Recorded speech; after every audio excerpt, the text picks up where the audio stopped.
Welcome to the Unlocking the Club podcast, where we host honest and direct conversations about journeys of access, personal truth, and reclaiming space. We share our truth so that you can find the key to own your truth, honor your journey, and reclaim your space. Grab your keys, your wallet, your phone, and invite your friends to meet you at the club. Here's your host, Angela Taylor.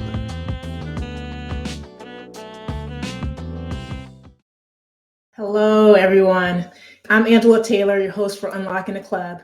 And today I actually want to talk about an email message that I received from a listener that really resonated with me for a few different reasons. The message, in essence, spoke a little bit about how he'd been listening to the podcast and really enjoying the conversations that we've had with all of our guests for different reasons. So cited a couple of our recent conversations, the conversation with Jasmine Stringer in particular, and just talked about how he was amazed at people's ability to do different things, particularly those things that he himself wasn't capable of doing. And one of the things that in that moment when I received that email, it is somebody that I know, have known for a long time in my life. And I came to the thing that I know this individual to do really well in a unique way, and a trait that he has that no one else that I know has it, and that's just his memory. His ability to be able to go back into our childhood, decades ago, but no one's counting. I'm not talking about my age right now, but decades ago, and recall specific moments, who was there, conversations that took place, how people felt, how people looked, just a lot of incredible things. And he has this really unique gift of his memory.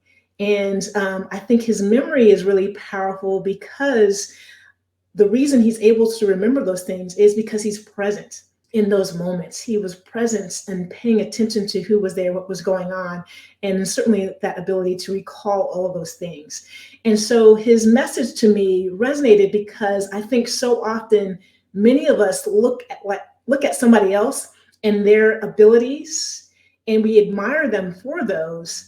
And oftentimes we discount our own abilities because we may not have that superpower, because we may not have that skill set or competency. We may diminish what we actually have.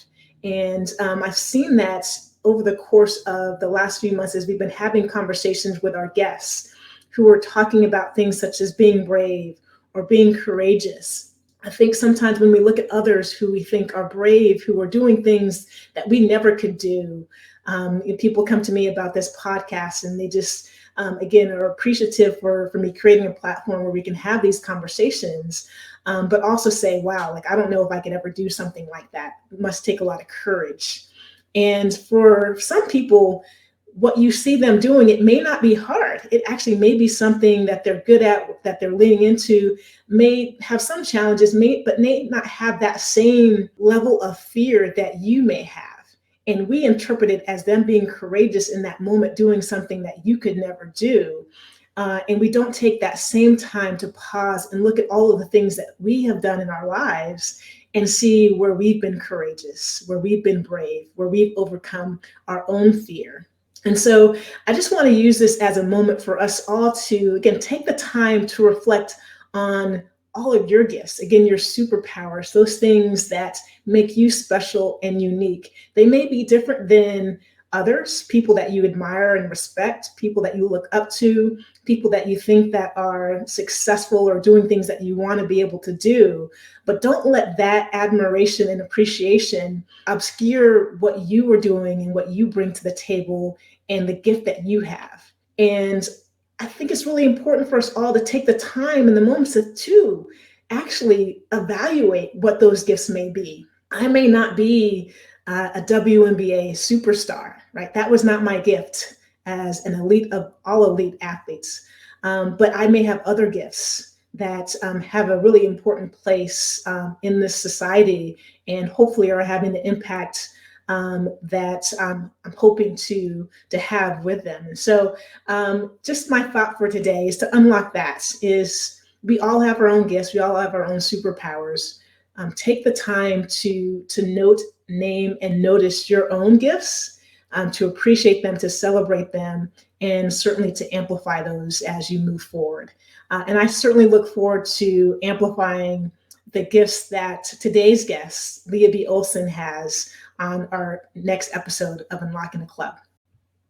Today on Unlocking the Club, I will be joined by Lea B. Olsen. As a parent, sports broadcaster, and former collegiate student athlete, Lea B. Olsen has experienced sports culture from every angle. Since playing basketball for the University of Minnesota, where she studied journalism and mass communication, Lea has worked for ESPN's National Basketball Association coverage, and currently is a game analyst for the Minnesota Lynx and a sideline reporter for the Minnesota Timberwolves on Bally Sports North. Founder of the nonprofit RETHINK the Win, Lea now champions young athletes as complete people and the positive impacts of sports beyond the game. Lea has been a public advocate for promoting women in the media, served on the Minnesota Twins Community Foundation Board, and served at the invitation of Governor Mark Dayton on the Minnesota State High School League Board. She has also mentored African American athletes at the University of Minnesota, moderated a civil rights discussion featuring U.S. Congressman John Lewis, and interviewed Bill and Hillary Clinton. She is also a member of the board of directors of Bell Bank, one of the nation's largest and fastest growing family and employee-owned banks. Founded in Fargo, North Dakota in 1966, Bell Bank has nearly $10 billion in assets and more than 1,600 employees. Thanks for tuning in as we unlock the club with Lea B. Olsen. Lea, thank you so much for joining us today on Unlocking the Club. How are you doing? Hi, Angela. Oh, I'm doing wonderful, and thank you so much. I've been watching, and I'm excited to be on your podcast. It's amazing what you're doing here. Thank you. That means a lot to me. That I know you have a lot on your plate, right? As a mother and a leader and a broadcaster and right, a philanthropist. So I appreciate you coming on the show, and I appreciate you listening to the show. You know, we just talked a little bit about the things that you're doing on your bio. What else? I know that you have a myriad of things on your plate. What else is on your plate right now? I think right now, probably the thing I'm most excited about is mentoring. And I have been really dialed in right now that I feel like it's my time to kind of give back to young women coming through. And I've been working with a young woman who has been really fabulous to work. We've worked with each other for the last year. And we're kind of officially done, but we're staying connected. So I'm trying to think as who is the next person that I can connect with. And I don't know, one of the things I just have found so exciting about the mentoring piece is that you really do get a lot out of it as the mentor. And so just kind of seeing where Janae, the young woman who I was mentoring, where she's at and what she's looking for and how she's growing, it just kind of inspires me to think of like, well, how else could I be doing things, even though I'm supposed to be giving her advice? But so it's been a wonderful relationship, and just it's powerful. And one of the reasons for me why it's so important is because when I was coming through in my broadcast career, I really did not have any mentors, and there just wasn't anyone at that time, especially Black women in Minnesota who were in sports broadcasting. And so I was able to make it through, but I felt like I really had to kind of go this very zigzaggy way through. And so now it's like really exciting for me to be able to help people get through and kind of get to where they're trying to get a little bit more directly. Yes. Well, I love where you're pointing us. There's a couple things that resonated was with your mentee. I think so often people look at those relationships as one-way relationships, right? Mm-hmm. That the information is just flowing toward the mentee. But as the mentor, there's so much value that we receive, right, from being in those relationships, particularly from what it sounds like for you, because you feel like you have to give back. Right? Like this is an opportunity for you to give back, particularly in the broadcasting field, because not just as a Black female journalist, but I think in the broadcasting field, it feels like it's a zero-sum game. It's either you or me. Like the more successful you are, you're going to take more opportunities from me. So I've heard in the past that people aren't happy to give help, right? But they're actually trying to block your opportunity. That's real. That's a really, really good point. I hadn't even thought about that as far as why I may be wanting to do this right now, because I absolutely agree with you 100%. Broadcasting is a really super competitive field. It's a field that's predominantly younger people. And I had made a decision a long time ago that I would help and support anyone coming up under me, young women, in particular, young women of color. And that I just couldn't live in this space of, I can't help you because one day you might take my job, because one day a young person is going to take my job. And I hope it's a young sister who's fabulous and hopefully I'm moving on to what I want to be doing. But I just didn't want to live in the space of, I have to block and to protect my space. And so I'm good with my space. And I believe that if there's some reason why I'm not in that space anymore, that means I need to be in a different space. And so, so I'm glad that you had said that, because I hadn't thought of, like, that is a big part of why it's really important for me to do this work is this industry that I'm in. Yeah. Yeah, it's real. And shifting, like, right, unlocking that club, because I really think that like I've started to do a little bit. Last year, I had the great fortune of being invited to be an analyst with Pac-12 women's basketball. Have no idea what I'm doing. I'm going to be giving you a call, trying to get your advice as well. But I reached out to a couple people, Rebecca Lobo and Doris Burke, who were fantastic and really gracious with their knowledge and their time and trying to help me out.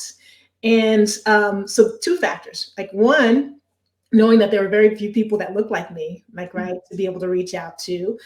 And two, I was apprehensive to reach out to ask for help because I've heard those stories of how people are a little bit hesitant to try to train the person that may eventually be taking their job. Like, what goes on in your mind when you are navigating these spaces? Because there aren't very many positions, right, in front of the camera. And so as your career and your journey continues, like, who do you have to be? Well, one, I think that you have to, first of all, just be good within yourself. And it's an industry that, you mentioned, two of the stars of the industry, and Doris Burke and Rebecca Lobo, who I've had the great pleasure to work with, both of them. But what I feel like is that you have to come to this career and you have to bring confidence and you have to be okay with yourself, because when you don't, and when you're always worried, like someone's coming up behind you, or I can't give her a tip because she's better or younger or cuter, or what, all those other things that come in, then I think it takes away from the space that I'm in. And I think I can't really even be who I'm supposed to be if I'm like guarding and protecting that way. And so, and that's not to say that, like, there aren't times where you maybe feel a little insecure in the space, but in general, you have to walk in the space really confidently. And so once I kind of got situated in my younger years with that, and that took some time. I think when I was first getting into broadcasting in my 20s, I was trying to be so professional and trying to just force people to know that I know this game and I know how to be a broadcaster, that it really didn't allow me to have any personality. And people would always say, oh, you seem different than you do when you're broadcasting in real life. Because in real life, I would be laughing and joking and having fun and just kind of, a little bit more of that. And it's one thing that I love about the broadcasters we're seeing right now, in particular, all the young sisters, is they're bringing their style, they're bringing their personality, they're bringing their looks, the hair's braided, the outfits are tight, like those are things that, like, back in the day, no, you would just come in a suit and you don't want anyone to look at you for anything other than, I'm just here to do this job. But when you see those young women coming who they with how they're supposed to show up, because it's really who they are, it's like all of a sudden it's like so enjoyable to watch them, because it's, you're seeing someone who's standing completely in their truth.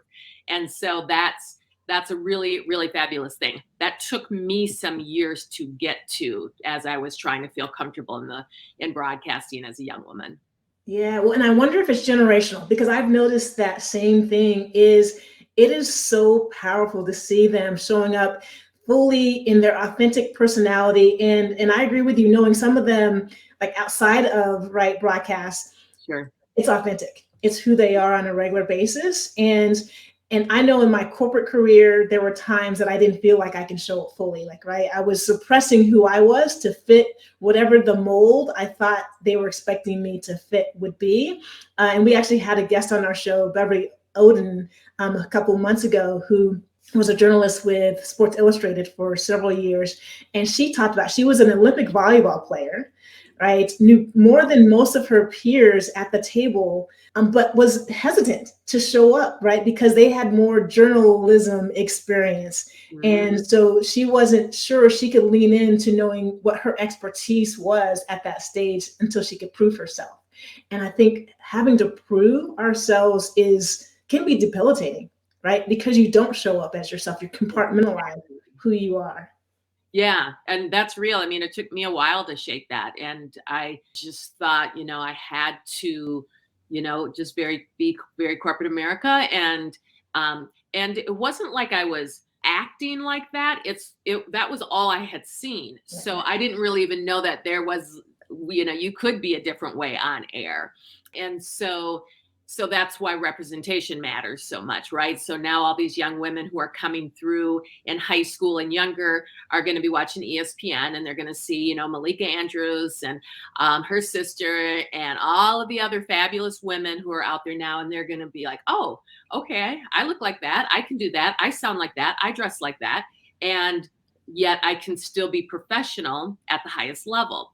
And so that key piece of, see and believe in, representation, all those things that we say all the time, it feels so good to actually see it up close now. And but to take that back to the mentoring piece is in broadcasting, it is just inherently competitive. That's just, there's very few positions that come open, I mean, actually, I kind of feel guilty. I've been holding down the links analyst position for way too long. And I've actually been thinking about that. Eventually this needs to go to a WNBA player, because that's how the natural progression of things, right? When it's time for me to move. But in saying that, just to say that there are not a ton of positions. So when you come, you have to be ready, and you have to be good, and you have to be dedicated. And once someone is willing to bring that, then I'm always willing to help in any way I can. Yeah, well, and that is true. I've had that experience back in the days when I was working with the Lynx as vice president of business operations, and Fox Sports came to me inviting me to be an analyst for the high school state championship. First, I had never had any broadcast experience. I wasn't sure about it. I remember having a conversation with you, and you're like, you can totally do this. It's talking basketball, right? Just talk about what you know. And so I appreciate you in that moment. You probably don't even remember. You gave me confidence for a couple of reasons, because you dispelled the thought that I had to have this experience, a wealth of experience, actually having been in the studio. Mm-hmm. But you also validated that we can be on screen, right? That to see a Black woman thriving in that role, doing such a great job. And we were lucky to have you with the Minnesota Lynx. Thank you. And they still are lucky to have you, I think is really important. So thank you for that in that moment of encouraging me to just enjoy it and take advantage of the opportunity. But I also want to point to something that you just mentioned too, of in your kind of humility of being maybe there needs to be somebody else that is going to be following in my footsteps. And right now, during a time where people are refusing to give up power, right? We see at the highest levels of Congress, people want to hold on to power well past their expiration point. Okay. What is it about you? And because I think this shows up for Black women, that we, want everyone to win, not just ourselves. Yeah. And does that serve us well? When does it serve us well, and when doesn't it serve us well? Yeah, I probably thought a lot about that, because you're right. I have thought about this role that I'm in and who's next to come through. And I really do strongly believe that the role belongs next to a WNBA player. And I see that because of the strength, the way that the WNBA has grown. And one of the reasons it's so strong right now is because we're seeing players come through finally, and they're being head coaches. They're not only were they, great players on the court, but now they're moving into spaces in the front offices of WNBA and NBA teams. They're moving into head coaching positions and assistant coaching positions on the men's side as well. And so these things, this is a progression that has to happen to take the women's game to the next level. And so I believe strongly in it that, that a WNBA player should move into the slot that I'm in. And I agree with you, like sometimes as Black women, it's like we are trying to make it work for everybody. Like that is something that is inherent for me, because I do think that is how it should be. Yeah. And I think the only thing I can think for myself is that when it's time for me to move on, I'll be ready to move on. But I do inherently think that is the right thing. And I think that will happen.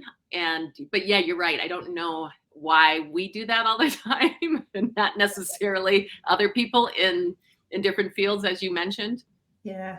I think it is our instinct, right? We are caretakers at the core. I think women in general, or those who identify as female, right, in essence, are always trying to take care of everybody else, prioritizing others. And it's one of the reasons why I think it's so important for women or those who identify as female to be in leadership roles. Because, right, we aren't trying to hold on to power selfishly. We're trying to make sure that if we win, others win. One thing that I say all the time is empowered women empower others. Yeah. Right? And we all are better off in those positions. So again, I appreciate your perspective and your effort to make sure that people in the right position in the roles at the right time.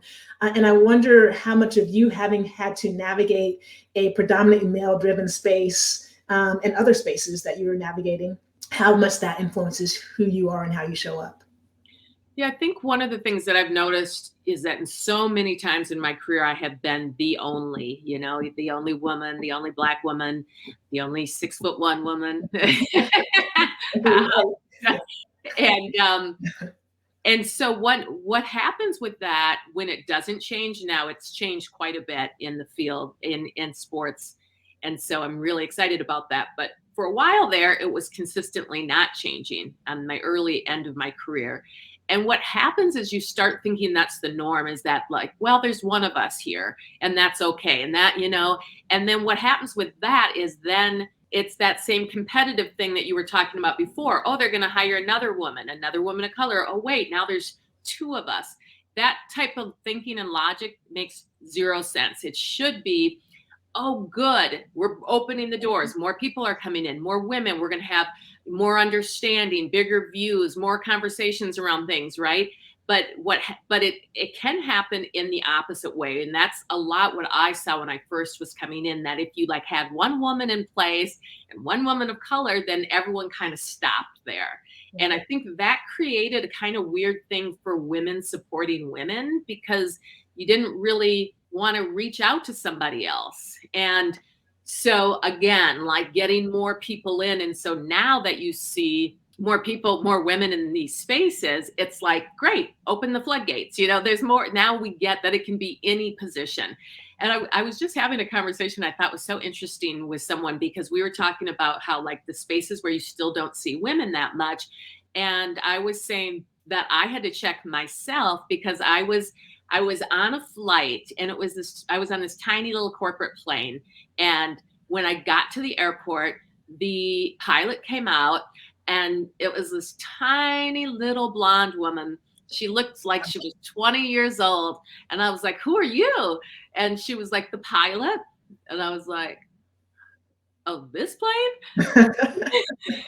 and it really stopped me in my tracks, because I had seriously never seen a young female pilot before. And my thought process was really super backwards. It was like, oh my God, can she do this? And those are the things that happen when you don't have access to spaces. You start questioning, well, can we do those things? Yes. And then of course we can. But when you don't see people doing it, you do have those questions. And so why that is so important. So now it's like anytime I see a female pilot, I'm like, yes, and this is so cool, and I'm comfortable and I'm good. But like that, I was actually struck that I even had those thoughts. Yeah, well, and it's a really important point, because all of us, right, to a certain extent may have this perspective. And we think that there's a correlation between seeing someone in a position and knowing that group, or the group that they may be part of, or the identity they may be in, having the capability or the capacity to actually be in that role.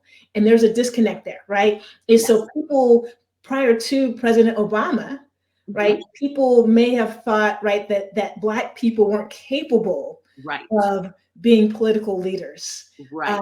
But it Yeah. wasn't because we weren't capable, it's because there's these systems and these structures that may prevent folks inside of different identities, whether it's gender, race, socioeconomic status, educational level, that prevent them from having those opportunities. Yeah, and you think about that in sports, like young kids coming through now will have no idea that for a while in football, we didn't know that Black men could be quarterbacks. And now you just see, Black quarterbacks everywhere and no one even blinks at it. But you're absolutely right. It wasn't that Black men weren't talented enough all those years ago to be quarterbacks, because they weren't allowed that opportunity, because people in their head really thought, could they really run the whole team? And the quarterback's the most important position. And how would they do that? And so that is real. That's real. And I think that's one of the things we all have to keep kind of center in front of our minds, is thinking, like, just because you don't see someone in that position doesn't mean they can't do it. It just means that we haven't got people in those spaces yet. Exactly. That's such a great example. I was literally watching Sports Center this morning, and it felt like almost every game that they were showing highlights from, there was at least one, and in many instances, two Black quarterbacks that were starting quarterbacks that were playing in the NFL. How the sea has changed.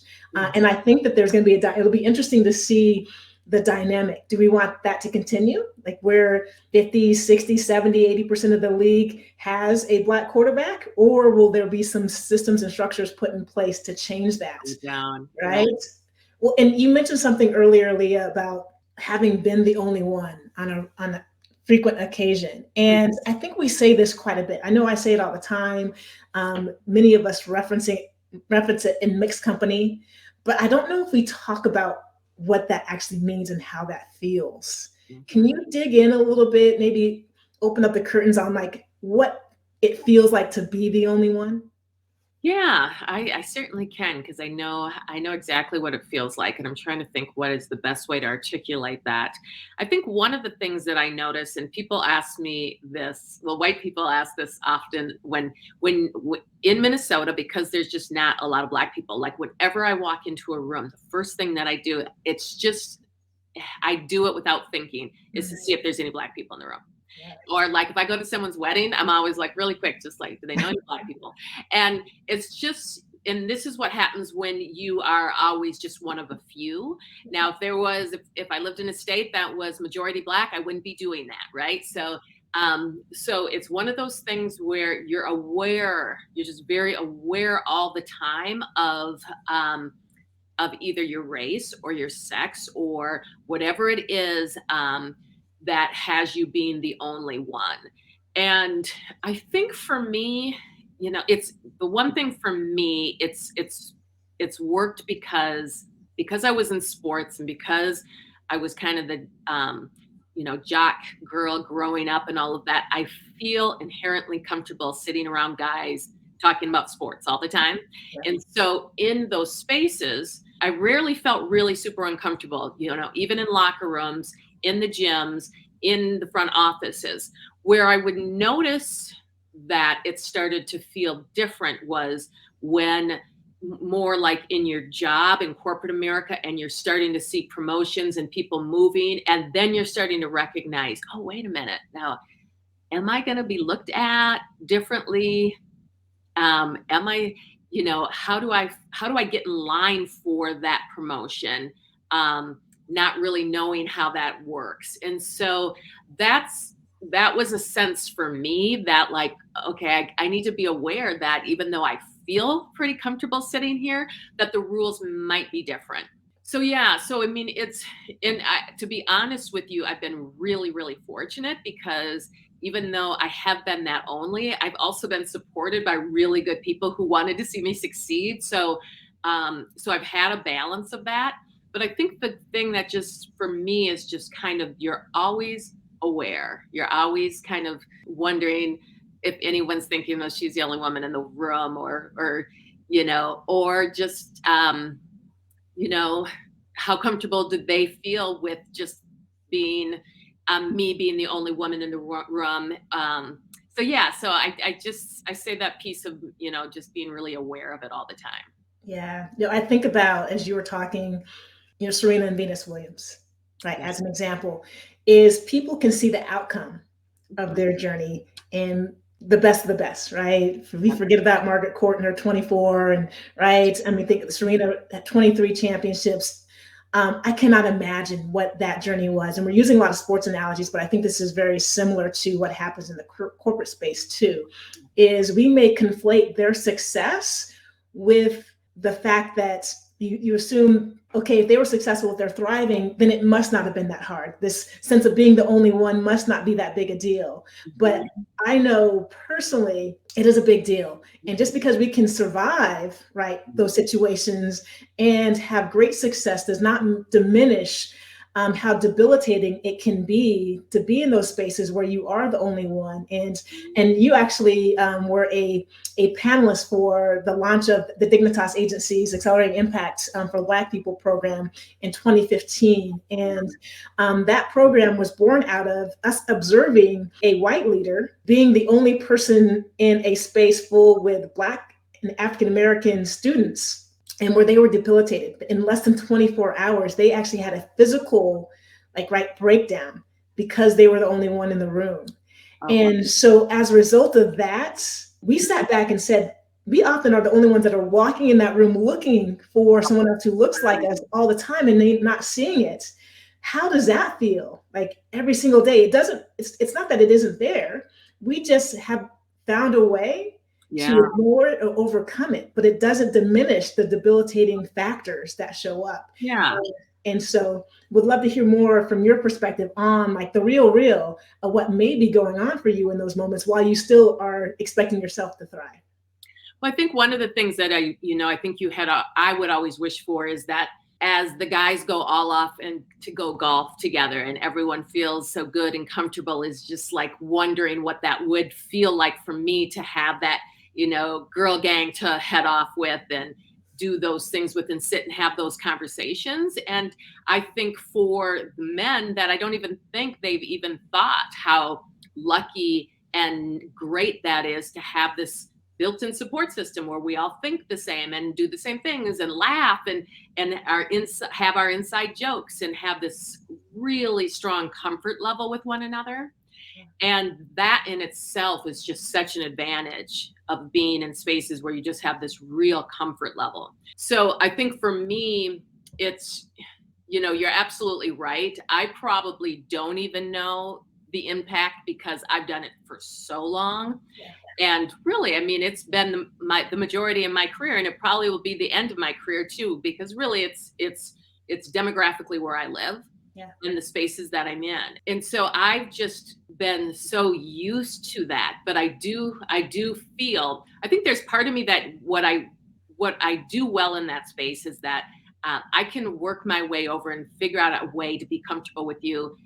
No matter what, I'm going to do that if I have to do that. And I've learned how to do that. And so that hustle of being that person in the room, I've just done that hustle for so long that it's hard for me. Although I will say, like my son is going to school in Emory in Atlanta.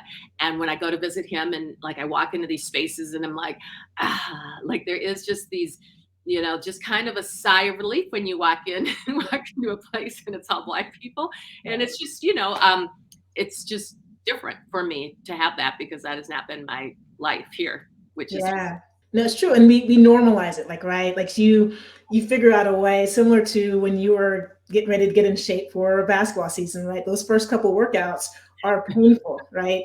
And so when you're running 2 miles, it doesn't necessarily get easier, but as Carol Lawson says, you learn to do hard better. Right. And so I think for many of us, we've normalized this, and it doesn't mean that it's not painful or, again, debilitating or exhausting to have to do. We just have been able to overcome it and come to expect that from time over time. And I think are better off for it to a certain extent, right? And I think it magnifies the achievements. Like for you to have been at the pinnacle of the broadcast field for such a long time, it speaks volumes about who you are, right? Because it's not easy. Yeah, it's not easy.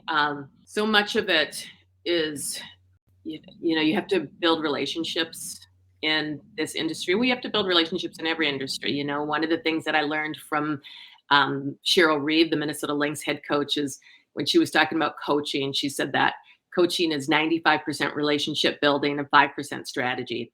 And I always thought that was so interesting, because I always thought it was all about the X's and O's and it's a chess match and who's going to outdo the person with those quick decisions on the court. And obviously that is a big part of winning. But what really makes her a great coach is her ability to tie into people through relationships and caring through people and connecting in. And I think that has been a gift that I have been given. And it's something that I like to do and I pride myself on, is that I like to get to know everybody and take the time to know everybody. When I walk into Target Center, like I need to know like the first security guard till the person sitting in the front offices. And that's just how I'm built. And I think that is probably part of my longevity, is just that there's a lot of connections there with a lot of different people. Yeah. Well, and I wonder how much of your journey impacts how you show up. I read the statement on your website and it gave me goosebumps, Lea. You said growing up in poverty is in a racially blended family created social dilemmas for you at a young age.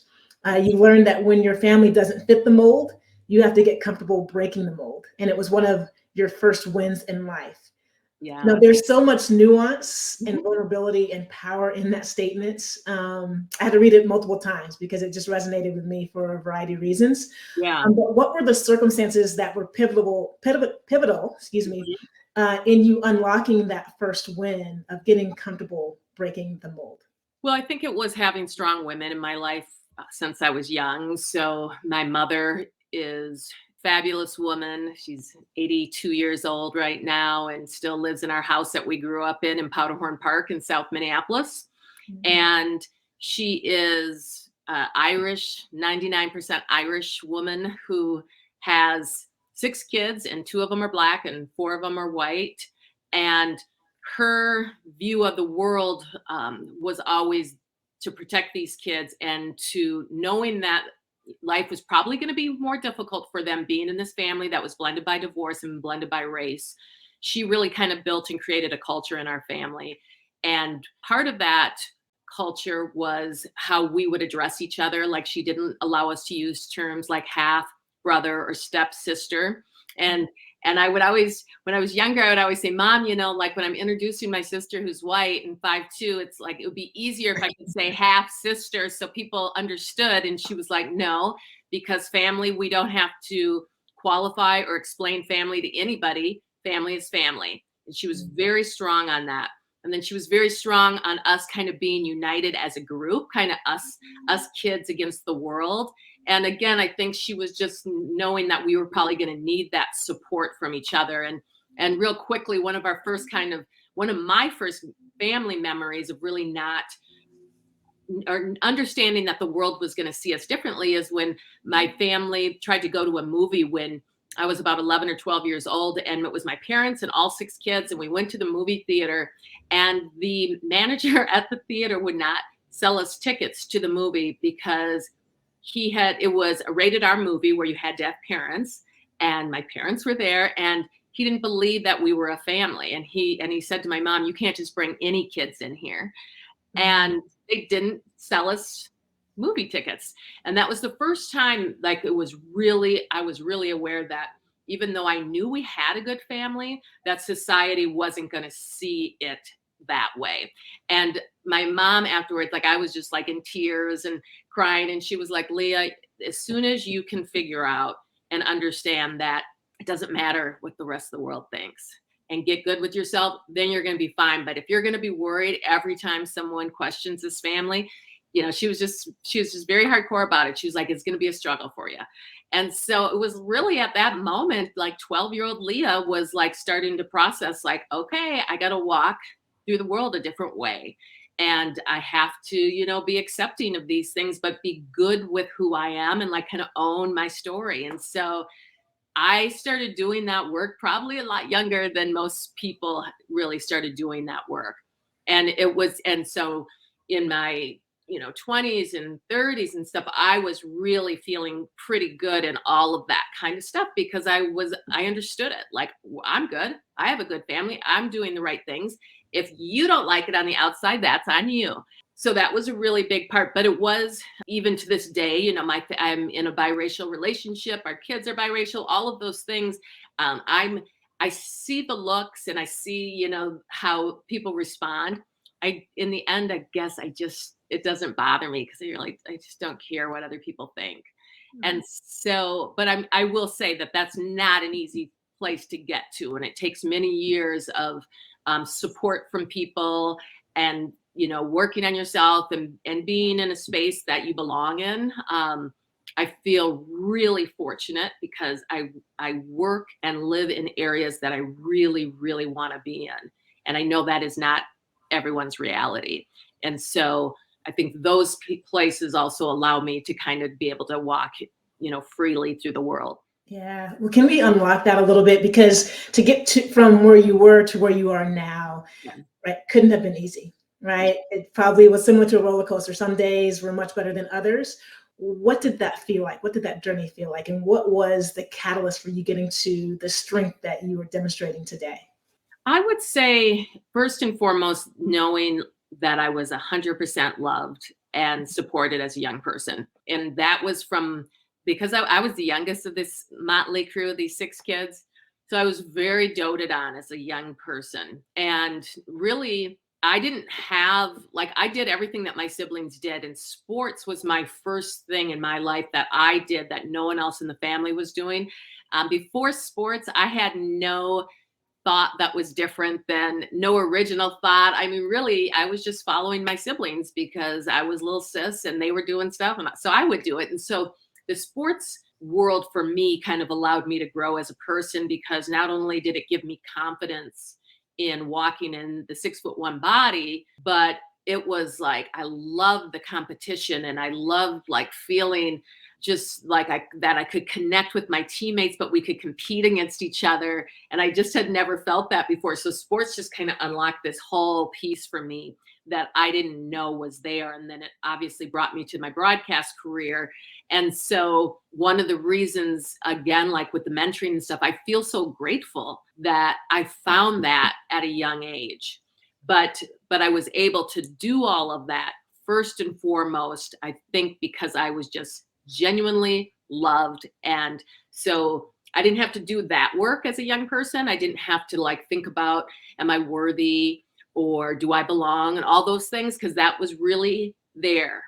I think for me, some of the things that maybe were harder was I didn't always know who to, outside of my family, as I was working in corporate America and then in broadcast world, I really didn't know what questions to ask. And I didn't know that, maybe I could feel a different way in the work world. And there was some experiences that I just didn't have. And now in hindsight, I can really see that kept me kind of locked down for a lot of years.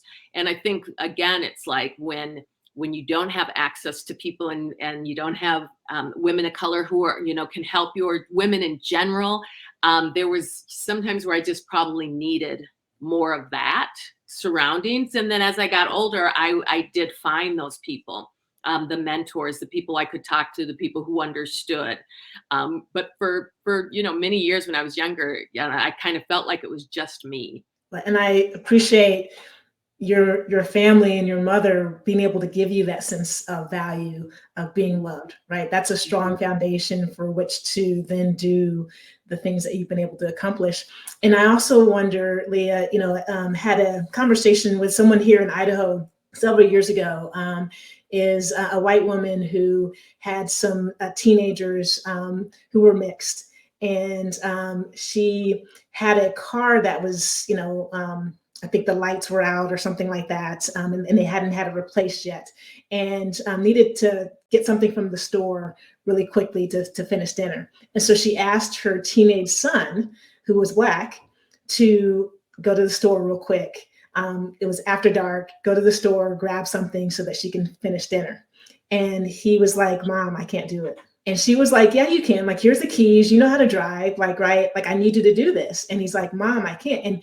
And she kept like not understanding like what was preventing him from wanting to get out there. And he finally was like, Mom, like there is a light out on this car.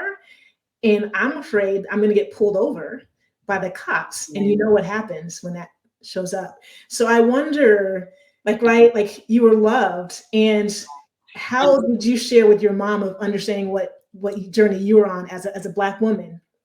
Well, that's so interesting because so my mom was the exact opposite. And I think because she grew up poor in Irish community where she felt like people she didn't feel respected. She felt like people, men and women disregarded her because she was poor and white and came from a certain part of town. Different issues, but sure issues that impact you. So for us kids, like, so my brother Daniel, who's Black, like she was always saying to him, you cannot be out. And Dan did get pulled over a whole bunch of times. And it was my mom who would then, this was back in the day. So the cops, like back in the day, if you got pulled over by a cop, you could call and make a complaint and they would actually come to your house and talk to you about it. And my mom would be out there talking to the police, saying you can't do this. But she was very aware of those issues. I mean, my mom marched with Dr. Martin Luther King. Yeah. So those things were there for us. She was very aware that we had an issue once where someone came to our house at like 2 a.m. and it was a white woman, and my brother wanted to help. And my mom was like, no, you can't help. Let me help. And if we're calling the police, I don't want any mistakes happening here. So luckily, and I think that's one of the reasons for me that, being biracial, I will say this, I didn't have what was kind of the typical common issues for kids who are biracial, where you're stuck in one side or the other, or you don't really feel comfortable. Because with the way we were raised, it was very blended. Our neighborhood was blended, white and Black. My mom was very, very aware of Black issues and what we needed to be aware of. And so I've always felt a comfort level in those spaces. And I know a lot of kids that are mixed and biracial, a lot of people. And usually there is some, major issues there because your Black side doesn't accept you or the white side is weird.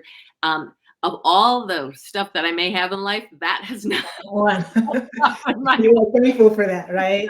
Yeah, exactly. No, I think that's a big one. I think, yeah.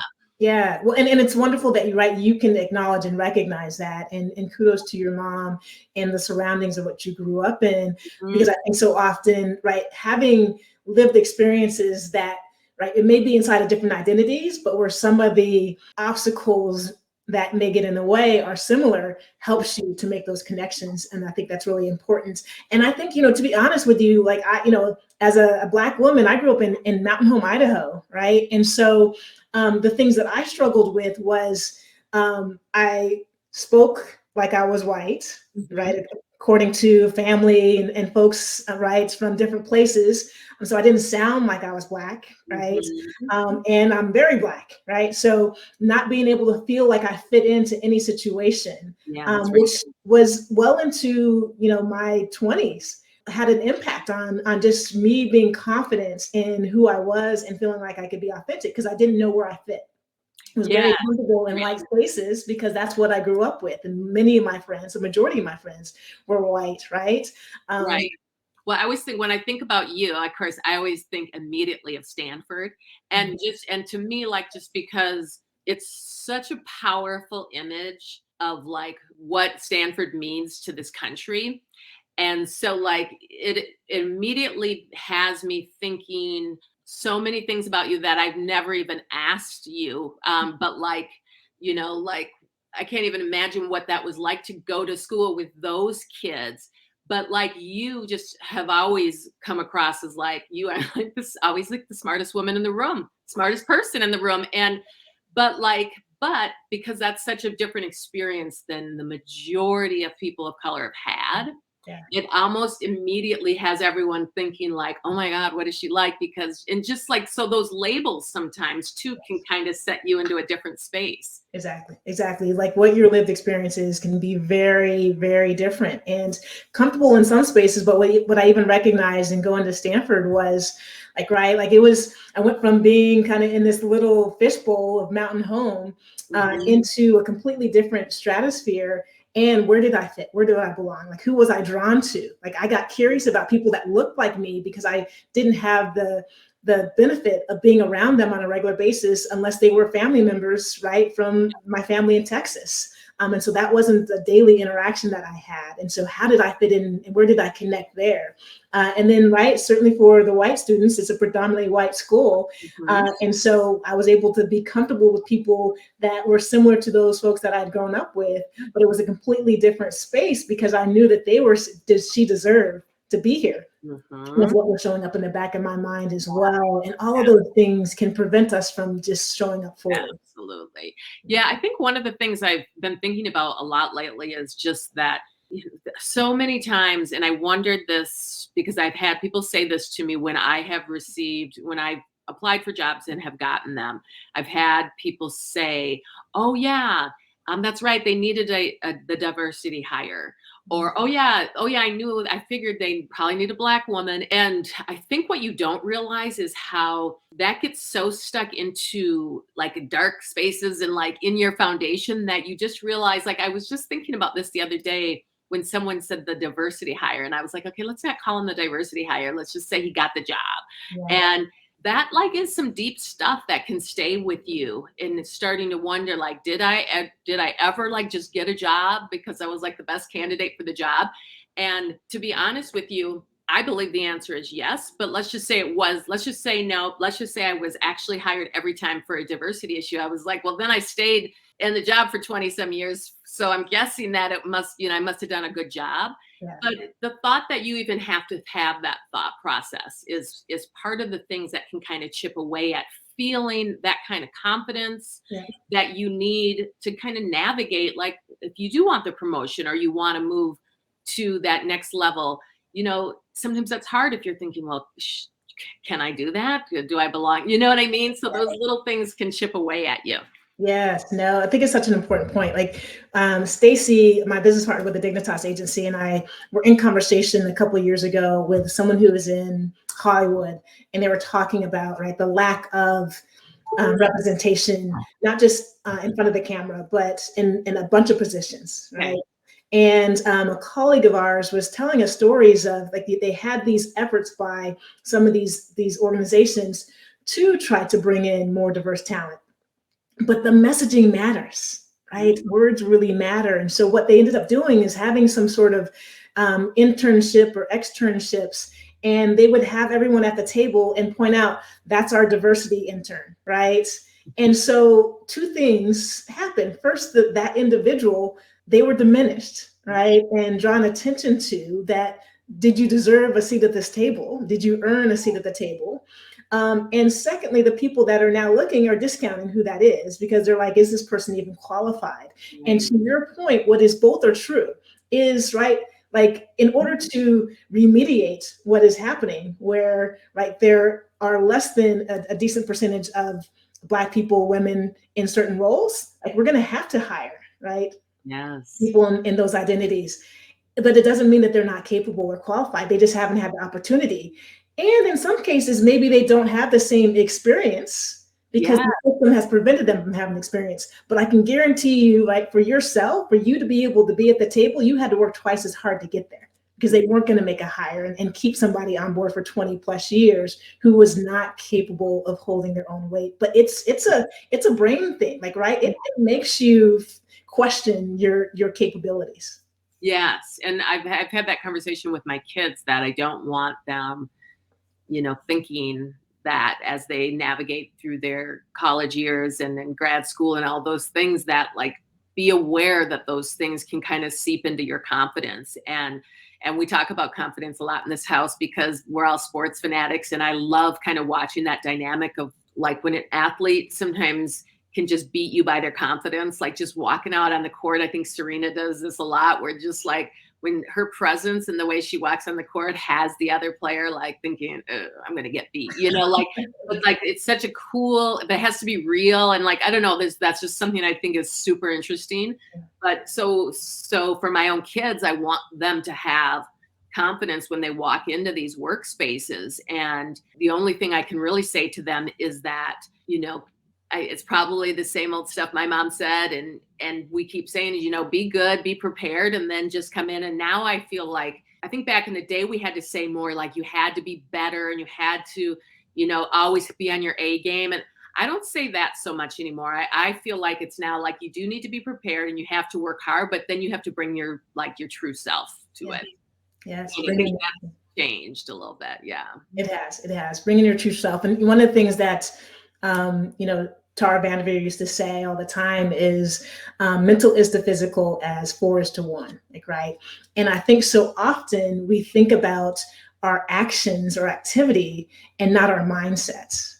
And one of the things I agree that athletics and participation in sports taught me was it's all about the mindset of thinking I can versus I can't, right? Even in those moments where you've never done something before, to be able to know, like, there's been things that I hadn't done before and I figured them out, and I will figure this out too. But I think, Leah, like many of us are action oriented, but mindset's really important. And so I heard this statement once, and I can't remember what the context was, but I say it all the time. My friends laugh about it, but it has become the essence of my mindset. And that statement is that losers worry about winners and winners worry about winning.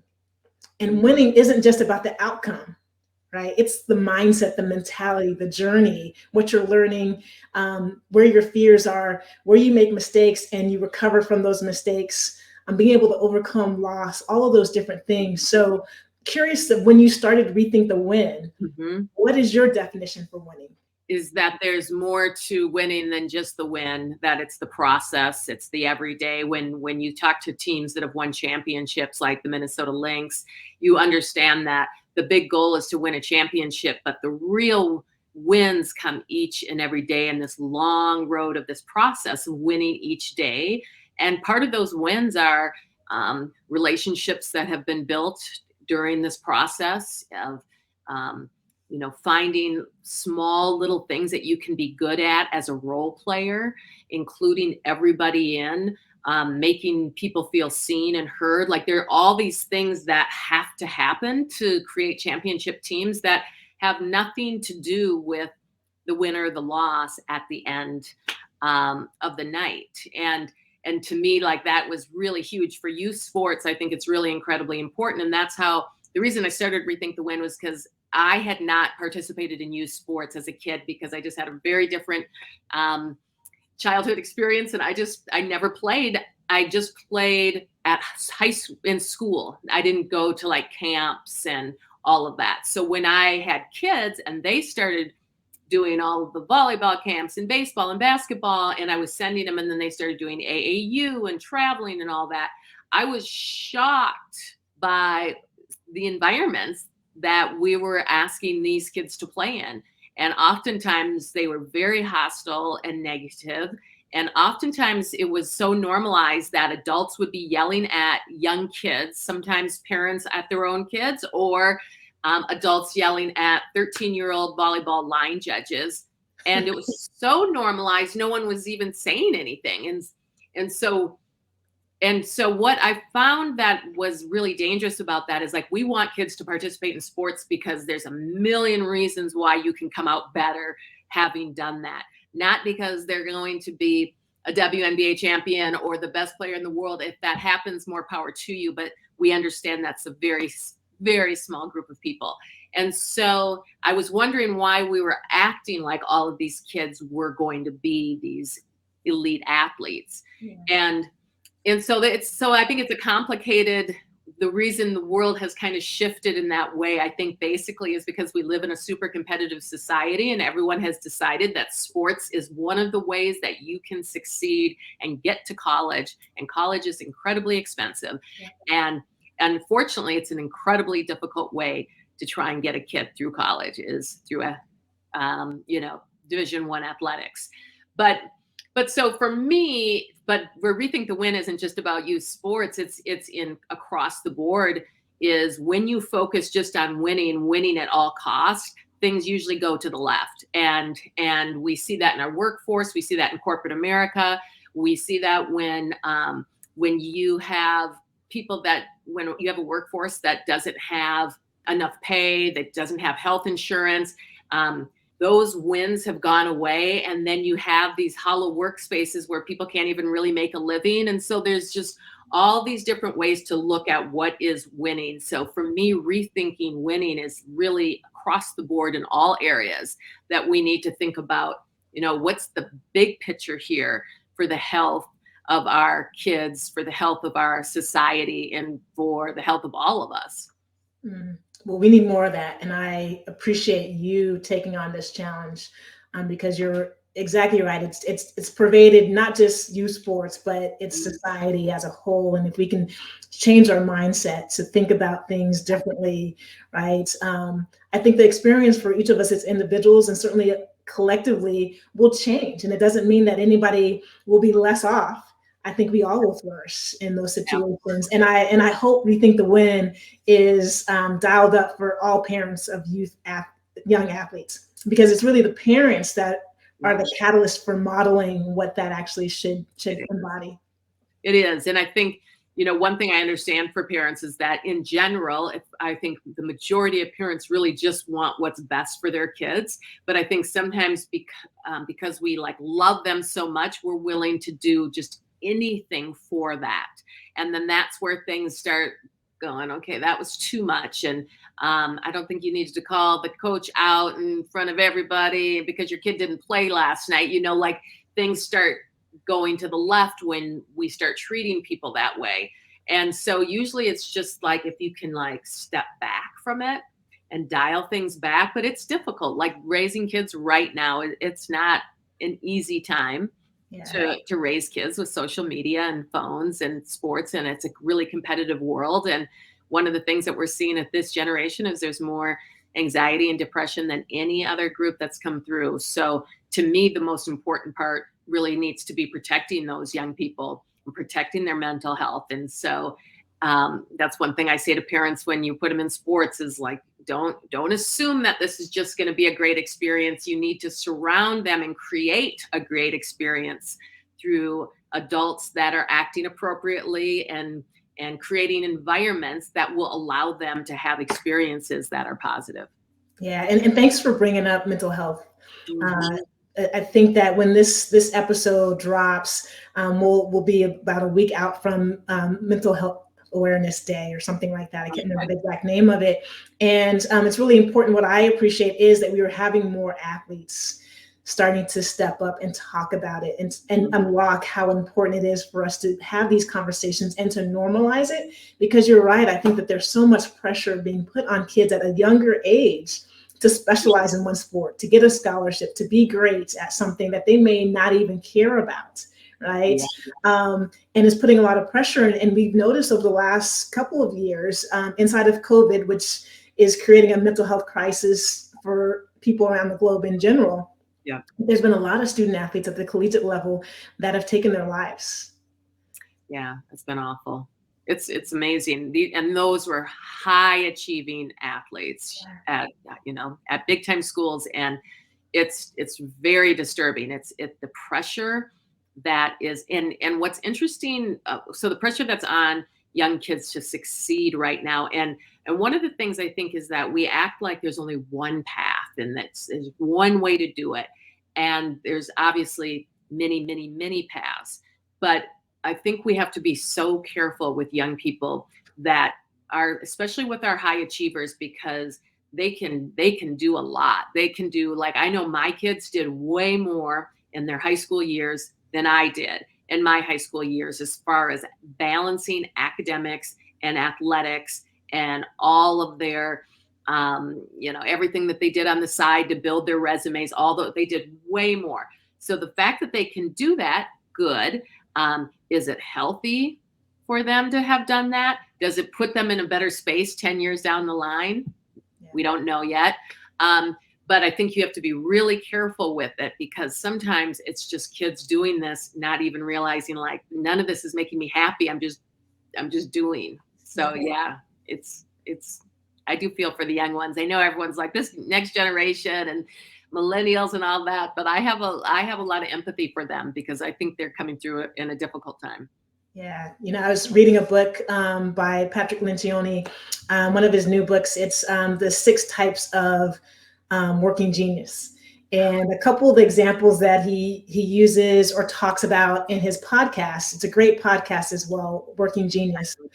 And he talks about, like, even for athletes, and this is true inside of any organization, is sometimes people are put in positions that they're really good at. And you think that because they're really good at and they may be thriving in that role, that they're happy. And that isn't always the case, right? I used this example earlier in talking about the book.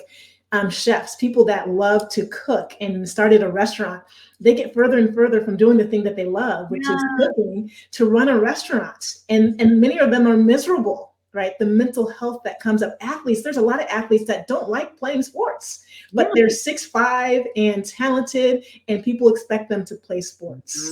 Yep, that's exactly right. And so that's where I challenge people to rethink winning and what it means. And the one thing I will say, just to make clear to everyone, is I like to win just as much as the next person. So I'm not the person who's saying, let's give everybody a trophy. I'm saying that we can, I've never met an athlete who doesn't want to win. We all want to win, and we all need more wins, but it's how we get there and what we're willing to do to get there, to get our wins, that can become, really dangerous at sometimes. And so that's why I challenge people to rethink it. Yes. Well, and at different stages in your journey, you have to rethink the win. One of the things that I think is really remarkable, Lea, in your journey is that you didn't start playing basketball until your junior year in high school, and then went on to earn a scholarship to the University of Minnesota, and right now have this career that has taken off because of your connection to sports. And so I think oftentimes people think, well, it's too late for me to start, or it's too late for me to be good at something. But your journey is quite different. What have you learned about yourself, like in quickly being able to pick something up and it being part of your life's work? Yeah, well, one, I was thankful that I had a coach that was willing to do that work with me, because when I tried out for the high school team at South High, he was like, where have you played before? And I said, well, in the backyard with my brothers and in gym class. And I was really proud of these spaces. And he was looking at me like, oh my God. And so, but then when he saw that I had like all this raw talent, and he was like, okay, I can teach you the game if you're willing to learn it. Just, you have to be an open book. Talk about mindset. He's like, I need you just to have this really positive, open mindset so we can just teach you quickly. And that's exactly what we did. And I just was like a sponge. And but I was learning the game as I was playing. So I sometimes would be looking at high school. I'd be looking at him and he would be like, okay, get out of the lane, like, okay, arm up and do this. But it completely changed my life, because it opened me up to understanding that, like, one, I could learn, like, as you said, quickly. There was so much I didn't know. And outside of sports, it made me also understand that, like, wow, there's a whole big world out there, lots of things I don't know. So be open to learning more. And sports really brought me to that space. And then as I got better and better at basketball, just getting that confidence that I needed, like we talked about, to be able to walk into some of these spaces. And that was just critical for everything that I was doing. So I'm incredibly grateful to the game, because it has, it's changed my life. I really can't imagine what it would look like without it, but it's taught me basically everything in my adult life has somehow kind of worked its way through sports. Yes. Well, thank you for sharing that, because I think it's really important for all of our listeners who may be contemplating something that's outside the box, maybe completely different than the career that they're in, maybe completely different than where they know that they're really good. And for me, this past year was gardening, right? I had never started a garden, and I love it, but I was open to learning more and listening and asking for help. And I know that same thing is true for women that are thinking about starting businesses. They have a passion project or a side hustle, but they're not quite sure what it takes to, build a platform such as Rethink the Win. It's be open to, right, the learning and asking for help and growing along the way. Yeah, that has been, and plus it's what makes life interesting. It's been really fun. Like for me, it's kind of like, the next step for me is kind of taking, like in the speaking world, and it is really kind of taking these stories and what I've learned and going out and sharing that with the world in more of a speaking platform. And one of the things I've really enjoyed about that is that when you do TV, you get to present and bring things to the audience, but you don't get that connection with the audience, where when you speak in front of people, you really get that eye contact and people nodding and then people coming up to you afterwards. And so kind of, to me, that's like the next iteration of the career, is just kind of all these different things coming together in the speaking world.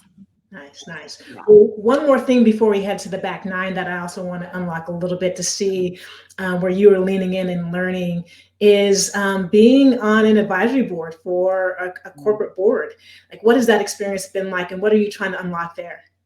Well, this is a perfect conversation for this podcast, because I didn't even know that was a possibility for me to sit on a corporate board. It's nothing I've ever dreamed of. It's not something that I strive to do because I didn't think it was accessible. And so I never looked down that road. I didn't talk to people about it. And because of my work in sports and just the people that I was dealing with, Bell Bank, whose board that I sit on, they happen to be a sponsor of the Loons, our soccer team, Minnesota United. And crossing paths with people there, I met some of the people who work at Bell Bank, and we started having conversations that kind of lasted for about a year. And initially it kind of started of like, hey, maybe you could come speak at some of our employee events. And then they have something called a Bell Bank Champion. We kind of talked about that. And then eventually one of the guys that I was talking to, one of the executives, said, what we would really, really like is for you to sit on our board. And I was super surprised and shocked. And so then I needed them to explain to me why I could sit on a bank board and how I could really help this bank board, because everyone else sitting on that bank board is a banker.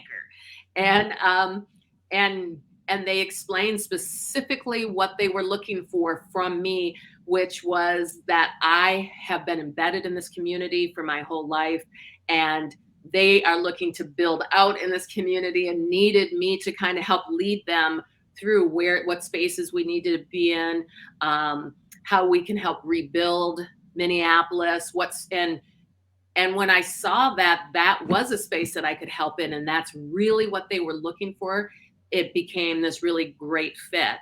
And it's just been my year anniversary, and it's been an amazing experience. But you're right in that, like, I never would have thought I could have done it. It was like a brand new thing that's opened doors for me.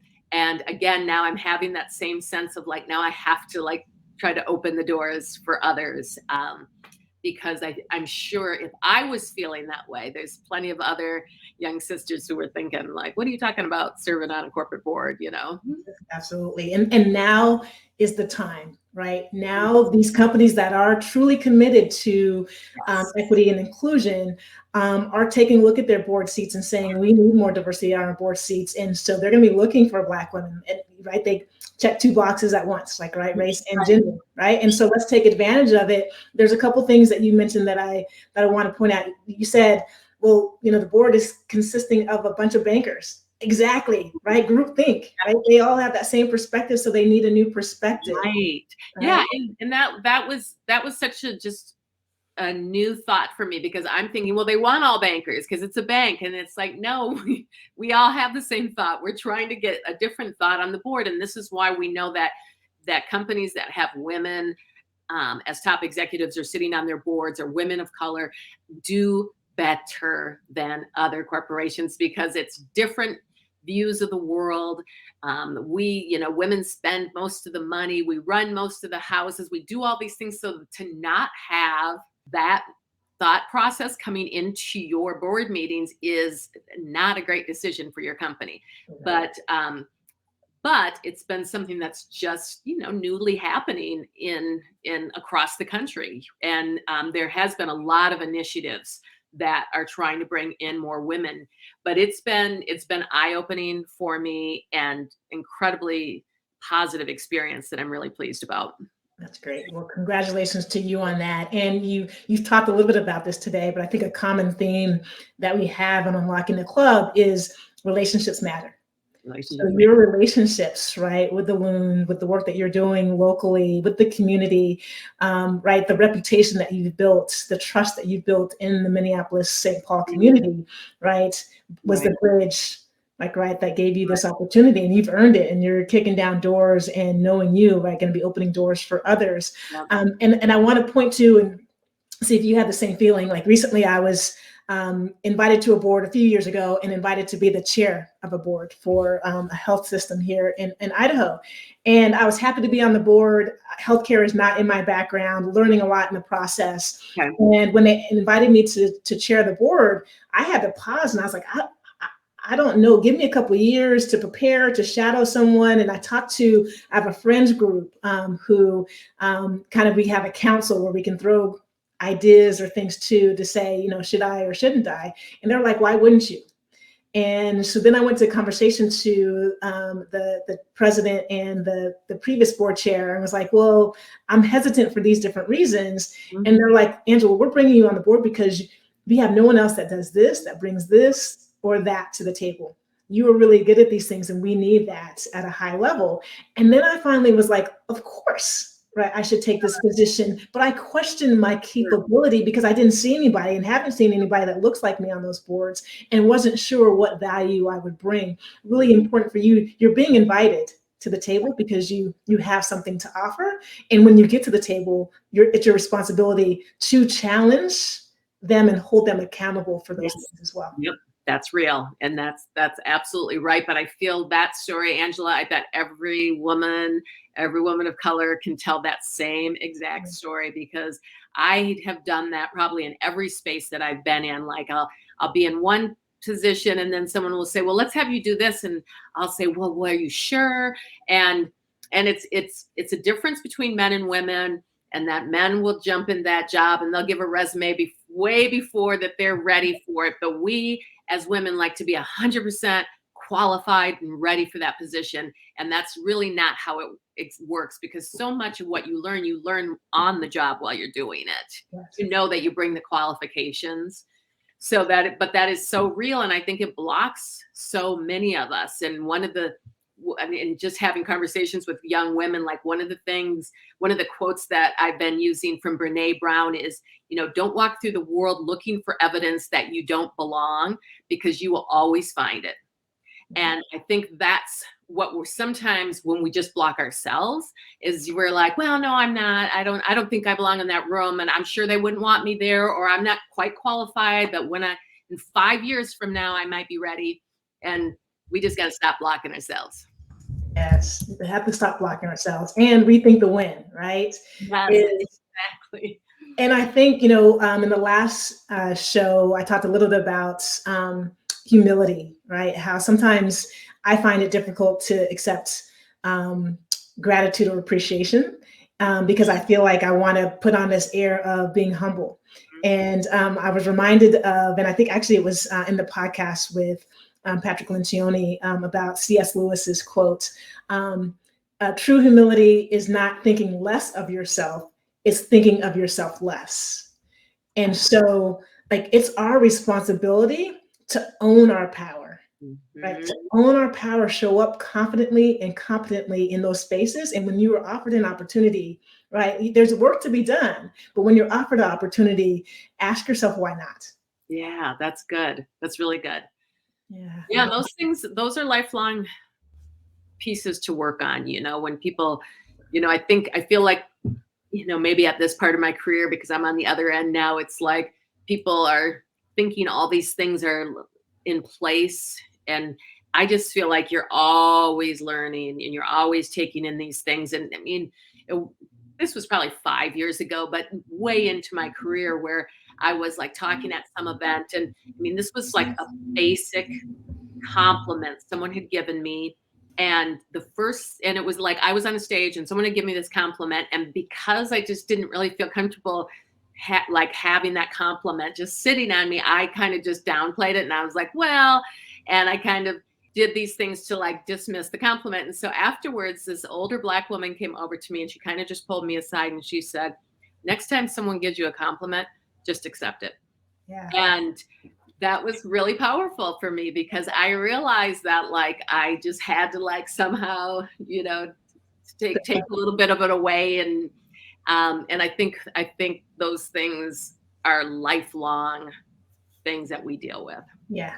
I do. I think as Black women, I think as women specifically, we want to feel like we're team players. And so noticing that, and I appreciate that woman for coming up to you and saying that. It was so powerful for her to take the time to do it. And Lea, what I said in the last episode, I got together recently with some friends from high school and we talked about this. And so our saying, what we encourage each other to say when somebody gave each other a compliment was, thank you. It's true. Like, right? Of even like going over the top. Like, right? You're great. Thank you. It's true. And owning that and receiving it in a way that it was meant for you to receive. Mm-hmm. Yeah. Learning to receive it. That's important. That's good. Awesome. I like that. Awesome. Well, we are rethinking how to win here with Lea B. Olsen on Unlocking the Club. And we'll be right back with more in this conversation on the Back Nine.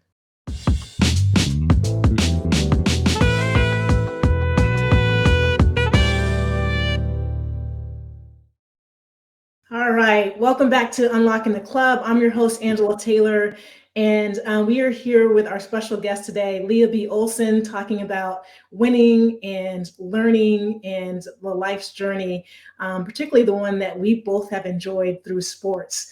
And here on the Back Nine, Lea, we just kind of want to find out a little bit more about you. So I want to start off by just asking you, besides your own home, what is the place that you feel safest to be yourself?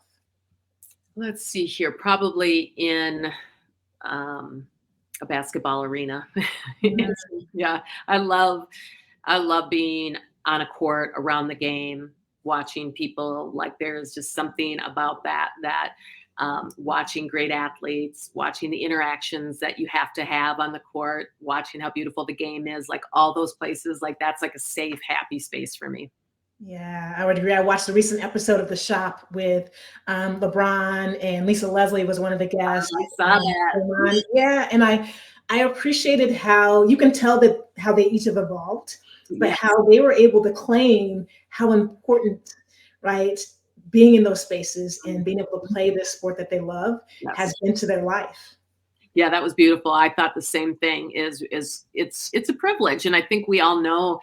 At whatever level that you're able to play the game at. And I say this to people who have played in high school and they're out and want to dismiss it. Well, I only played in high school. And it's like the high school experience is a powerful experience as well, and comes at a really critical and important time in your life when you're trying to figure stuff out. So having teammates or being part of something is really key. So whatever level you're at, I just think sports has the ability, doesn't always deliver, but has that ability to give you that special space that makes you feel really comfortable. Yes, being in the arena, special. Well, Lea, what's a situation that you walk into with trepidation every time? Gosh, probably anything that has anything to do with math and numbers. Like this is my weakness. And like anytime we have to, like tax season comes around and we have to go in like the accountant's office, I feel like so clueless. Luckily, I have a husband who doesn't feel as clueless, because the guy could be saying anything to me and I'd be like, great, should I sign here? So yeah, any space where there's a lot of numbers happening, that's a problem. All right. So no analytics, right, in the broadcast booth. Yeah, that's so funny because, as you know, analytics are just becoming such a bigger piece of the game, which I think is super interesting. But what I have to do with that is sometimes I need to sit down with someone who has an analytical brain, and I'll be like, explain why this matters to me, like on some of the pieces, because some of them I'm like, I don't get it. No, that's awesome. That's awesome. Well, and as we've witnessed in today's conversation, you are an open book, and we appreciate you sharing so much about your journey. What's something about yourself that you refuse to hide?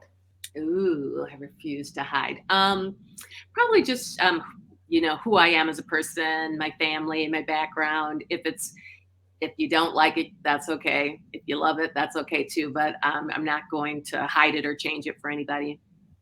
Love it. Love it. Well, and what's your superpower? Like that characteristic or trait or attribute that you think allows you to have the impact that you would like to have? I think I have a high level of empathy and connectedness to people.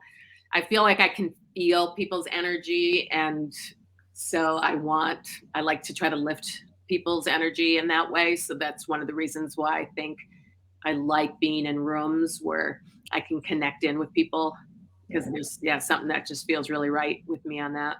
No, connectedness definitely is your superpower. And I think it's your superpower because it doesn't just show up when you're in person with Leah, but it comes across over the airwaves as well, how connected you are to the work, to the people, to, your colleague on the broadcast.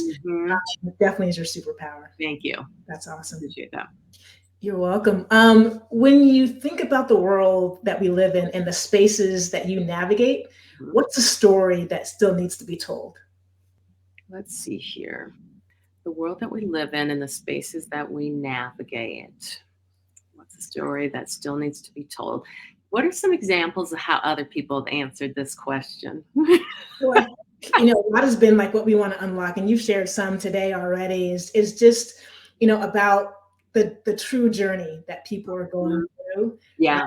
That's it's not a myth, some of these things. And we need to tell it more so people start to acknowledge and recognize and appreciate people. Yeah. One of the things I think is that, like, maybe just what you're saying is if we can get people from all kinds of classes, all different types of neighborhoods, Black kids, white kids, if we can get everybody to like own their stories, but then be open to hearing other people's stories, I think it would just help ease some of the pressure that we're feeling in this country right now, where it feels like so combative at every moment. And some of the issues that we're having are all the same issues, but we're just calling them different things. And to me, I think that most important piece is that everybody wants to be seen, valued, and heard. Yeah. And if we can find ways to do that more, I think that will help with some of these issues. I think that's such an important story to be told. And because we're on a show and we're talking a lot about sports, when you said that, it reminded me of the Jordan versus LeBron argument. And I think we're going to spend so much time debating who's better and not appreciate both of them for being amazing. No.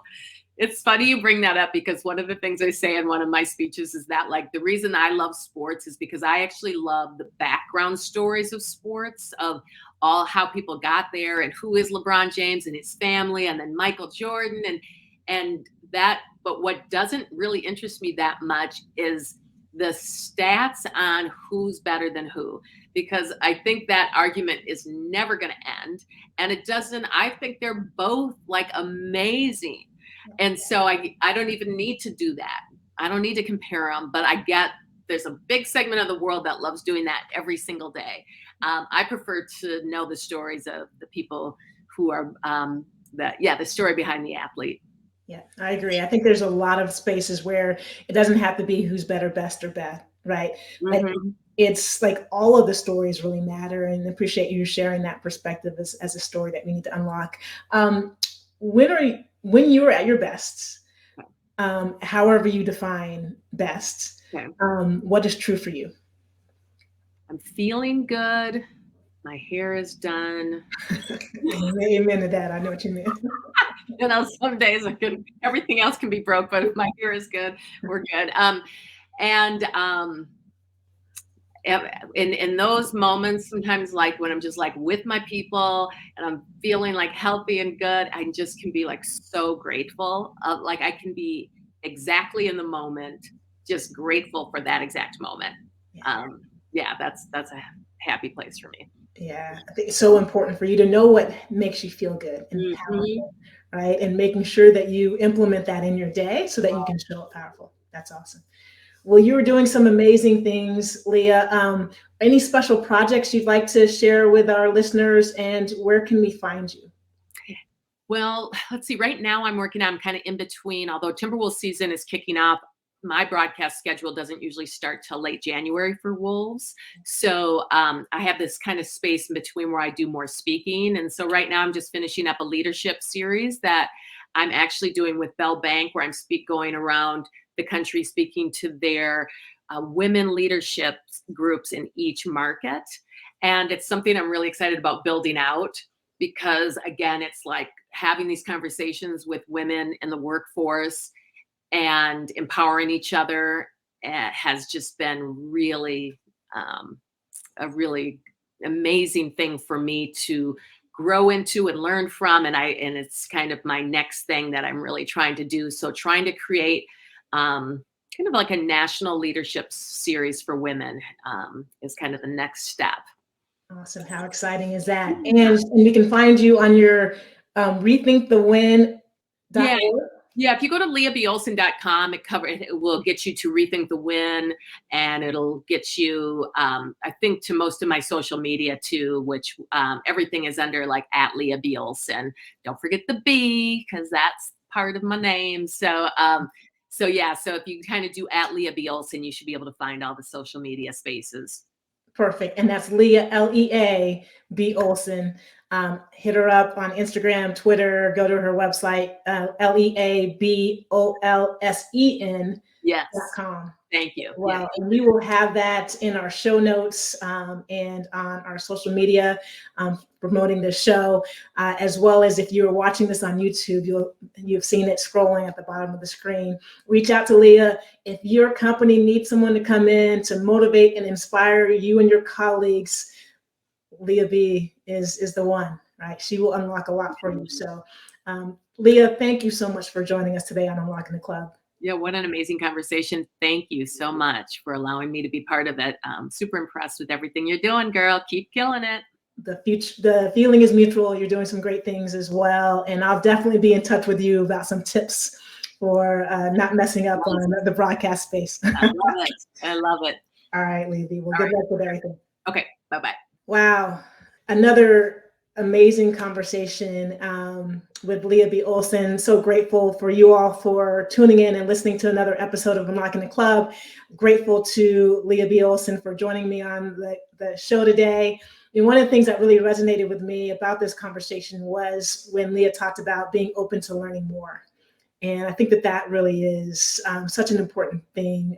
You hear so often from people that are so successful. They talk about being curious, of craving learning throughout their lives. And I think being open to learning more, whatever magnitude of what that more is, if it is simply learning how to garden or to knit or crochet, or if it's learning a new job or a new role, if you are open, there's so many things that you can achieve, because you can just trust yourself and the things that you have accomplished throughout your journey, and the things that you can leverage, the foundation that you have built on your journey. So I'm thankful to Lea B for joining me on today's show. Thank you all for tuning in. If you enjoyed today's conversation and you want to keep it going, go ahead over to Facebook and join us on the Code Breakers Lounge group page.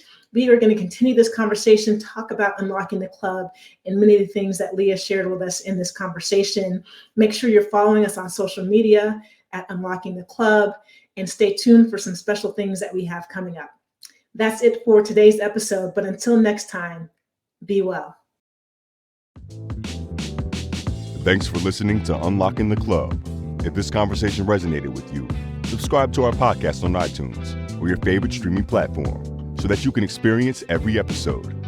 And follow us on social media, where you'll hear about future guests, access special features, and connect with this amazing community. Head on over there and let us know how you are unlocking the club. Until next time, peace.